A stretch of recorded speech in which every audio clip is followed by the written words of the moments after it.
ಒಂದು ಅಂಪೈರ್ ಕೆಲಸ ತುಂಬಾ ಕಷ್ಟ ಆಗಿರುತ್ತೆ. ಮ್ಯಾಚ್ ನಡೆಯುವಾಗ ತುಂಬಾ ವಿಷಯಗಳನ್ನ ನೋಟ್ ಮಾಡ್ತಾ ಇರಬೇಕು. ಮೈಂಡ್ ಅಲ್ಲಿ ಓವರ್ಸ್, ಬಾಲ್ಸ್, ವಿಕೆಟ್ಸ್ ಕೌಂಟ್ ಮಾಡ್ಕೋಬೇಕಂದ್ರೆ ತುಂಬಾ ಕಷ್ಟ. ಆ ಕಾಲದಲ್ಲಿ 6 ಕಲ್ಲು ಇಲ್ಲಾಂದ್ರೆ 6 ಕಾಯಿನ್ಸ್ ಮಾಡಿಕೊಳ್ತಿದ್ರು. ಒಂದೊಂದ್ ಬಾಲ್ ಆದಾಗ್ಲೂ ಒಂದ್ ಕೈಲಿರೋ ಪೀಸ್ ನ ಇನ್ನೊಂದ್ ಕೈಗೆ ಚೇಂಜ್ ಮಾಡ್ಕೊತಿದ್ರು. ಆಮೇಲೆ ಲೆವರ್ ಕೌಂಟರ್ ಅಂತ ಯೂಸ್ ಮಾಡ್ತಿದ್ರು. ಅದೆಲ್ಲ 90 ಡಿಗ್ರಿ ಇದೇ ತರ ಇರುತ್ತೆ.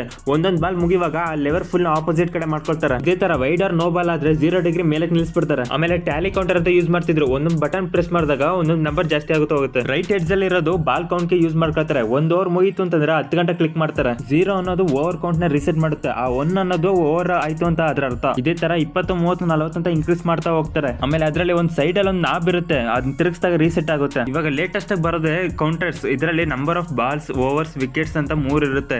ಇದರಿಂದ ತುಂಬಾ ಈಸಿಯಾಗಿ ಲೆಕ್ಕ ಮಾಡ್ಕೋಬಹುದು. ಸೈಡ್ ಅಲ್ಲಿ 3 ವೀಲ್ ಇರುತ್ತೆ. ಒಂದೊಂದು ಬಾಲ್ಗೂ ಬಾಲ್ ವೀಲ್ ನ ಮೂವ್ ಮಾಡಬೇಕು. 6 ಆದ್ಮೇಲೆ ಅದೇ ಆಟೋಮೆಟಿಕ್ 0 ಆಗುತ್ತೆ. ಓವರ್ ಮುಗ್ದಾಗ ಓವರ್ ವೀಲ್ ನ ಮೂವ್ ಮಾಡಬೇಕು. 99 ಗಂಟೆ ಮಾಡಬಹುದು, ಅದಾದ್ಮೇಲೆ 0 ಆಗುತ್ತೆ.